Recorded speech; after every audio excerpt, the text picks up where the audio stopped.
and welcome back to my channel. My name is Melissa. I am the reclusive reader. I just wanted to hop on here really quick to go over some of my top books that I read during Q1 of 2025. So if you've read any of these books, let me know what your favorite book so far in 2025 was. I will let you know what my book was. We're just going to go over them real quick. This isn't going to be terribly long, so thank you for being here. Don't forget to like and subscribe so you can make sure never to miss a video. So we're going to dive right in.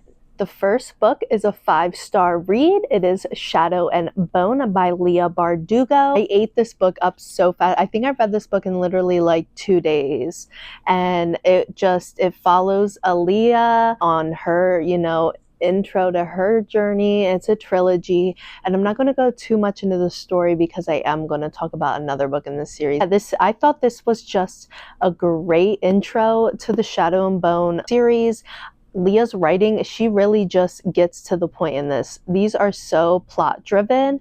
It was just, I was here for the ride, and I just feel like everybody who loves romantasy would just love this series. So first one is Shadow and Bone by Leigh Bardugo. Next up, we have another 5-star read. This is going to go to A Scoring Chance by AJ Alexander. She is one of my favorite indie authors, if not literally my favorite indie author. I just eat her writing up. I love them so much. A Scoring Chance follows Cooper and Ramona. Cooper, it is a hockey romance. Cooper's on the hockey, playing professional hockey and stuff, and Ramona's from small town, so it's the perfect mix of small town and hockey romance to me. And I ate this book up. This is probably her biggest book. This is probably her biggest boy yet, and I cannot wait to see the next one comes out soon. One of my favorite books so far this year was A Scoring Chance by AJ Alexander. Next up, we have Deep End by Ali Hazelwood. I gave this a 4.5 star. The only reason I knocked it off a 0.5 star was because the whole main plot arc and stuff I was just not a huge fan of, but Lucas and Scarlett had me hooked. How Ali writes this, I was just intrigued in the whole swimming thing too. I also swam growing up, so that's probably why I kind of like this one a lot. But I also really enjoyed the whole BDSM kink stuff, and I thought that was something new for her, even though it's only my 3rd book by her. I really enjoyed it, and I would really recommend this to anybody who likes their books with a little extra spice. Deep End by Ali Hazelwood. All right, next up, we have the other one in the Shadow and Bone trilogy. We have Ruin and Rising. This is probably my 2nd favorite book I read so far this year. Like I said with the Shadow and Bone, she just really gets to it with the plot. This whole book was so action-packed. I feel like she really grew as a writer during this series as well. I found this book to be more quotable, and I tend to really like books that I can quote. I just love feeling related to. So this, I felt was just such a great conclusion for Alina. I was super nervous about the ending. I was on edge the whole time. I couldn't put this book down. I just loved it so much. And now I can't even wait to get into Six of Crows and King of Scars. I'm really hoping to get to those soon. So that should be really exciting because I need more Grisha-verse in my life now. Ruin and Rising by Leigh Bardugo, I gave it a 5 star. Next up, we have a 4.5 star. It is Voyage of the Damned by Frances White. This follows Ganymedes, who is one of the chosen from one of the provinces. And I know I went over this in my March reads wrap up, so I'm not going to go too deep into the story and stuff, but I just really enjoyed this book. I thought the fantasy was so unique. I love the queer representation in this book. I just thought it was super gripping. Even from the beginning, I was wait, this is actually hilarious, and I love this main character. And then he gets his little sidekick, the grasshopper, and it was just, and from there they were just the two to be messed with, and I just was here for it.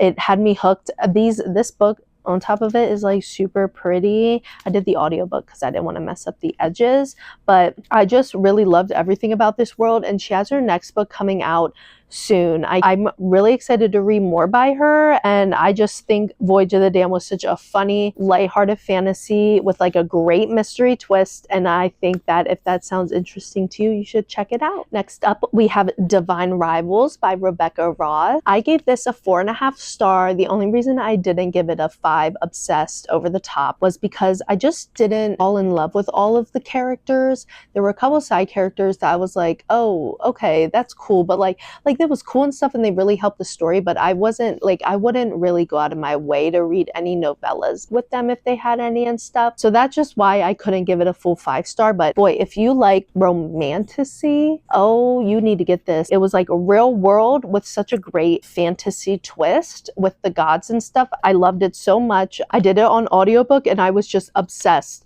with Roman and Iris. The way with the typewriters and the way they connect and the way it's all set up, I was just, oh, I love them so much. I want to read way more Rebecca Ross. Like, I know she is has put out a couple since then or before this and stuff, and I want to check them out. I immediately got Ruthless Vows and read that immediately because this cliffhanger, it was crazy. It was crazy. But yeah, so I totally recommend Divine Rivals by Rebecca Ross. Last but not least is my favorite book so far in 2025, and it was one of my like first reads this year. I think it came out January, maybe February. 𝓕𝓼𝓻 by H.D. Carlton. Now, if you haven't read the Cat and Mouse duet by her, you probably won't get this one as much. Like this, you could totally read this on its own, but you might think the ending is like, you might be like, what? Why'd they end like that? But if you read The Cat and Mouse, you know why it ends like that. HD just wanted to give us a nice little Ronaldo and Gigi mafia romance, and that's exactly what this was. I was absolutely addicted to this. I tore it up on my Kindle. I just like, her writing to me is so easy. I just like read it so quick, especially on my Kindle. She literally knows how to do spice. Like, she's my favorite spice author. Her spice, it's so perfect in every way because it's not just spice. It's always just, it's so meaningful all the time. So I just love how it works into the story, and it's so great. So I would just recommend it. Like, obviously, if you read Cat and Mouse, you have to read this. But if you read this, you then have to read Cat and Mouse because you're going to be like, why did it end like that? Because in Cat and Mouse, you understand why. So yeah, 𝓕𝓼𝓻 by H.D. Carlton, my favorite books so far in 2025. So that was all of my favorite books so far in 2025.